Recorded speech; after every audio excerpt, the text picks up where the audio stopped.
going on, Jets fans? Welcome into NYJ today. We have a special guest today, a Jets legend, Victor Green, number 21, strong safety. How you doing today, man?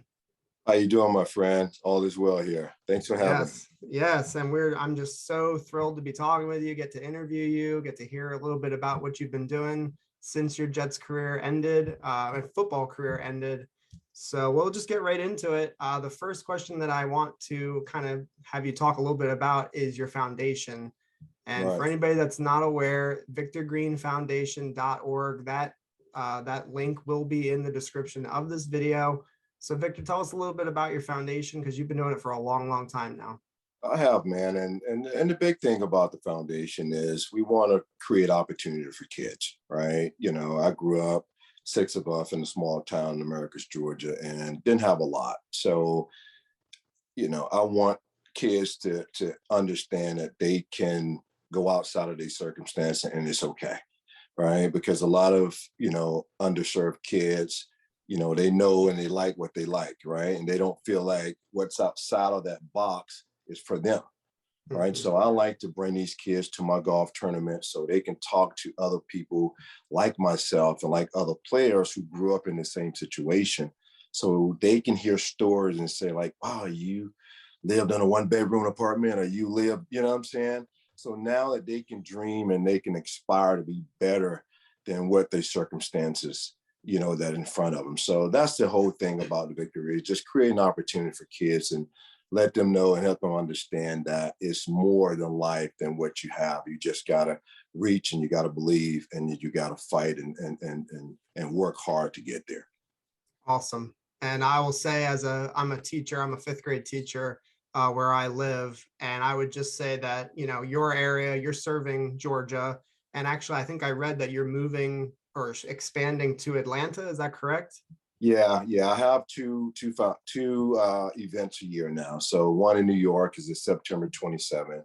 And then I have one here in New York, in Atlanta, where I do a Top Golf event, which I eventually do a golf tournament. So I think that was good to kind of start off first, to kind of get my feet wet here in terms of business and just kind of see how that go.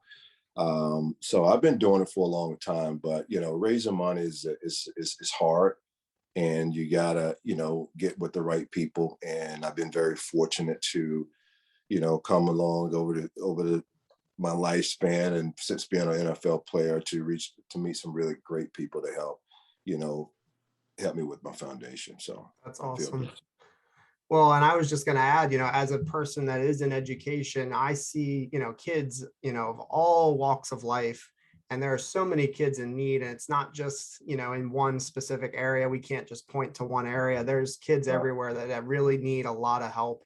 So from Victor Green himself, from myself as an educator, I would ask you guys to please, you know, to do your part to donate towards this foundation. And, you know, I think that would just be really awesome if Jets Nation got together and, you know, contributed towards his foundation. So thank you again for talking about that.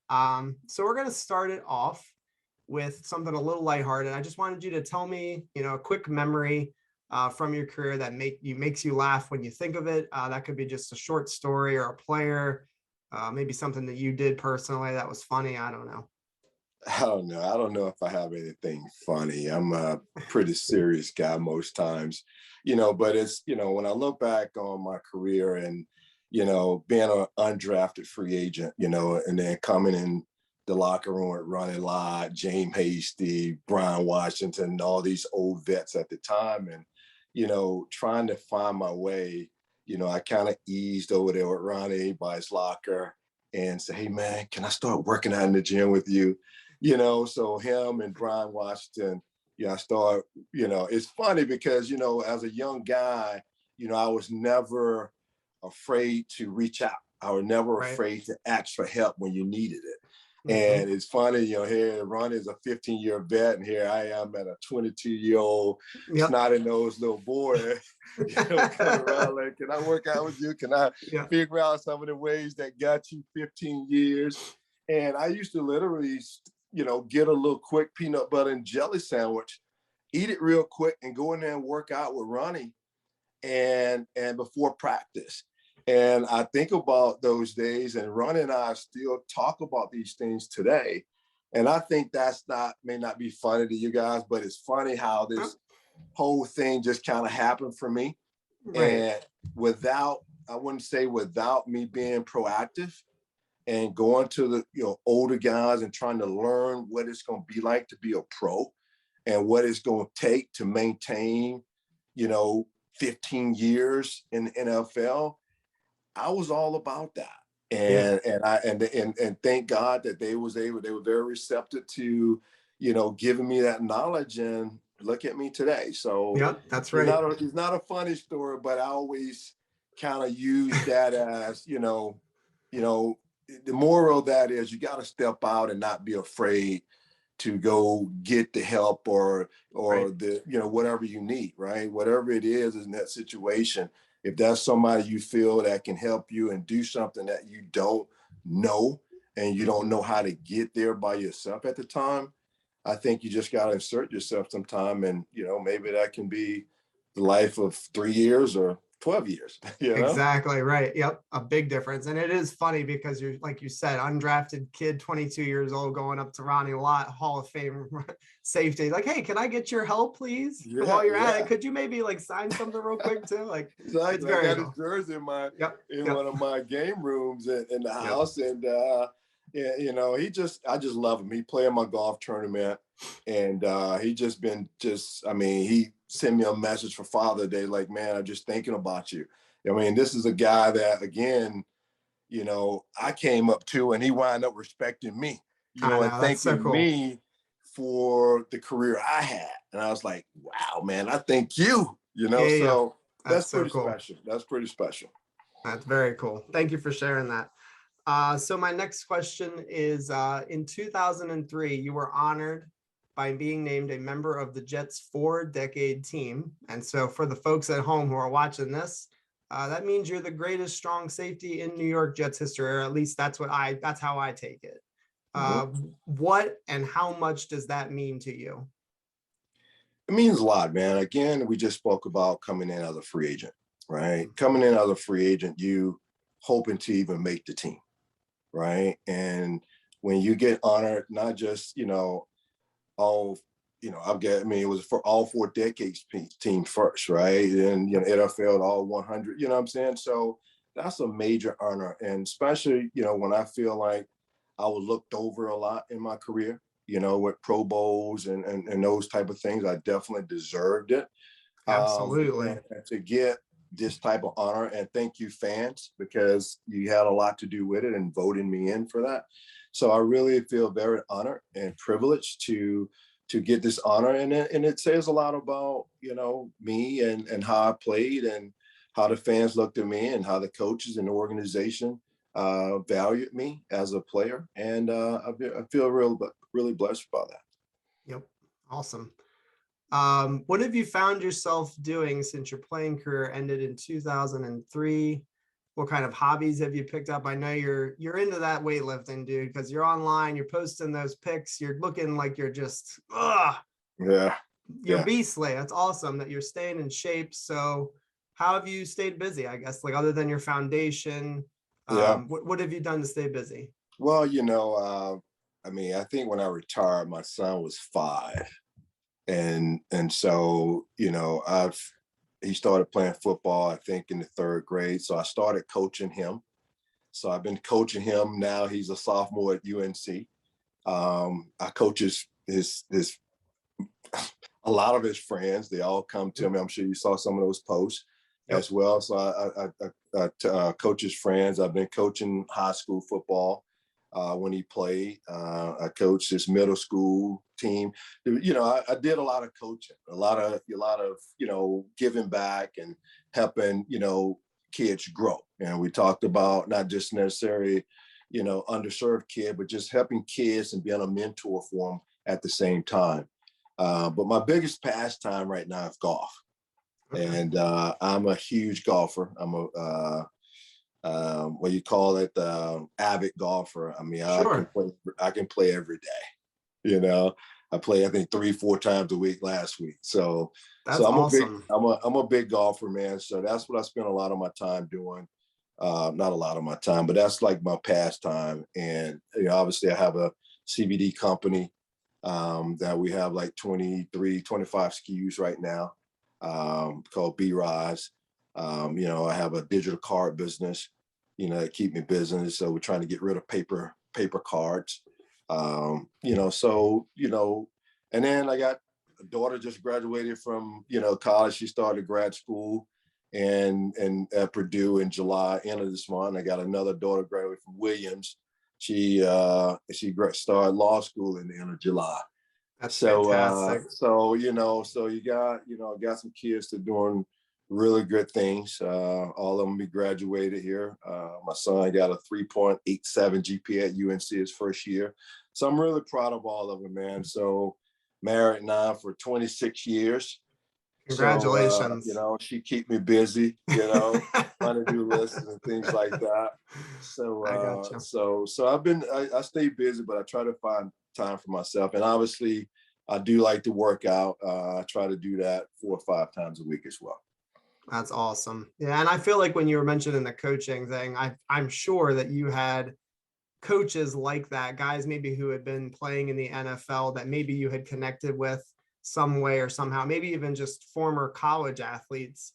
And it's like full circle, I would imagine, for you, like, having gone through that process leading up to, competitive college football to the NFL, and now yourself, being able to give back. That's pretty cool, I would think. Yeah, it was mostly for me dealing with the high school kids. I mean, those are the ones I really want to help. And, Yeah. I did have a stint of 2 years working for the Tampa Bay Buccaneers. I got back into football. Raheem Morris, I don't know if you remember him. Yeah, of course. So Raheem and he brought me down, and I did some intern coaching for the summer, but I'm a personnel guy. I wanted to be moved upstairs. So I became a pro scout for the Tampa Bay Buccaneers. So I did that awesome. In 9 and 10, 2009 and 2010, moved to Tampa, then I moved back here. So that was the end of my, my professional coaching and personnel. So golf sounds really good too, though, like, not bad. All of that sounds fantastic. All right, great. All right, well, this is one of my favorite questions, and I am interested to hear how you take this one. So Jets fans will frequently point to Wayne Chrebet as the epitomizing underdog mentality. And it is a true inspiration. His story is an inspiration, but I feel really strongly that your story, I mean, it's not the same, but it's very, very similar in the way that you guys overcame, undersized, undrafted, came out of a small school. I just think it's very interesting. That whole connection that you two had, you pretty much came in around the same time. So all in all, I wanted to ask is, what is one of the things that you remember most about going undrafted? Maybe not necessarily draft night itself, but just that whole process. What do you remember most about it? I mean, I think it goes back to before the draft, right? When I were projected to go anywhere from the 2nd to the 4th round. I mean, a lot of people don't know that, but I had a pretty good college career, and from what I heard, it was someone's being a tweener, right? Was he a safety or was he a corner? So you just kind of fell in there. But, being a free agent for me, I mean, I was always the guy that wasn't going to be outworked, and I came in, and you spoke of Wayne Chrebet, and I saw that same thing. He came in a year after I did, and I saw the same thing in Wayne. And rightfully so, he's one of the best Jet that I played with. He has the heart of a lion, the Rockets, Balboa type thing, Mm-hmm. And, you too, though. That's why I draw that comparison. You guys are the exact same mentality, I feel like. Well, that's why I think I saw something when they did a thing where him and I was number 1, number 2 best free agents in the Jets history. And I don't know all the free agents, but I like that comparison. I think, we are probably the best 2 free agent or undrafted free agents in Jets history. And that goes a lot about, being undersized. I think you said we both undersized for the position we played. And but our heart was unmatched, and I think that and we both played that way. Whether we was 1 to 15, 3 and 13, we went out there and we gave the fans what they paid their money for. So, Wayne and I talk about that, to this day, and I think we'll always have that in common. Super cool. Your reliability and your consistency, I don't think is talked enough about amongst Jets fans. So from 1996 all the way to 2001, you not only played in every single game, you were also a starter in all 6 of those seasons. That's a 96 game start streak. You also played in 168 consecutive games during your career, which is just a ridiculous and remarkable streak. Talk a little bit about what helped you to remain not only a productive player, because you wouldn't have been starting or playing in that many games if you weren't producing.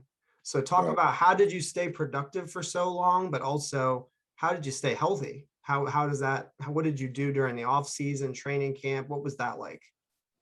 Well, as we talked about earlier, I'm in the gym now 4 or 5 days a week, right? And that was just part of my regimen, is working out, cold tub, hot tub, acupuncture, massages, steam room. I mean, every single day treatment. Treated myself. Mhm. I mean, I'll go in there. It's like get the leads, and I stick them on myself and hook them up, and Yeah. and I just and I stretched every day. So, I always talk to my son. I talk to all the kids about the little things. The little things, whether it be from a girlfriend, whether send them a flower, write them a little hand note, or playing professional sports by, getting in the cold tub and doing those little things, because the big thing's going to take care of itself. But if you don't take care of the little things, you can't do the big things on a consistent basis.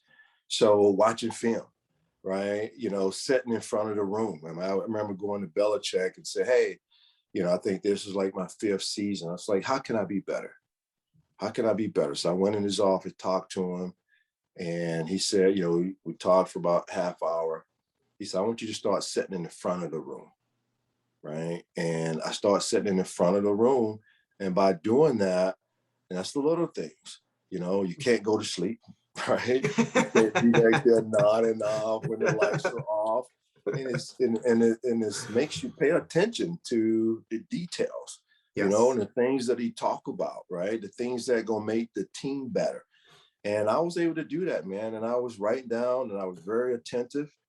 And I think that was a lot that helped me when he came in. And so I always believe in the little things, man. So I always talk about that. And I think those little things that kept me to get the numbers that you just spoke of. Absolutely. And when I'm teaching my kids, those are I mean, I'm not the same thing, obviously, but I do Right, focus on those little details to help them to get the most out of, what I'm trying to teach them. It's not right, necessarily you got to get this, you got to understand it 100% my way, highway. It's, you got to, you have to do your end of the deal too. And so you right, have to help them to understand how to do that. So pretty cool. right. Very cool. Thank you again. When I look back on my favorite season of yours, excuse me, my mind always goes to the 1996 season, which was your very first season as a starter. And it just so happens that it was my first year watching the Jets growing up. 5'11", undrafted free agent, strong safety out of the University of Akron. And you came in and you basically just opened up a can of whoop ass. You didn't start slow at all, in my opinion. 16 game starter, 2 interceptions, 2 forced fumbles, 3 fumble recoveries, 2 sacks. And then the one that I literally laugh when I read it out loud, 165 combined tackles as a strong safety. And I just I mean, that number alone is my favorite stat of your entire career. It just shows that you weren't playing around. Like, in my opinion, you were the physical presence on that defense, but you were also a playmaker. Right. And I know that wasn't a great season by any means. It was one of the worst, if not the worst, in the Jets franchise history, but it was an incredible performance by you. And I just feel like it's not talked about enough. What were some of your emotions during that season with the realization that not only were you good enough to play on the NFL level, but that you could do it at a very high level?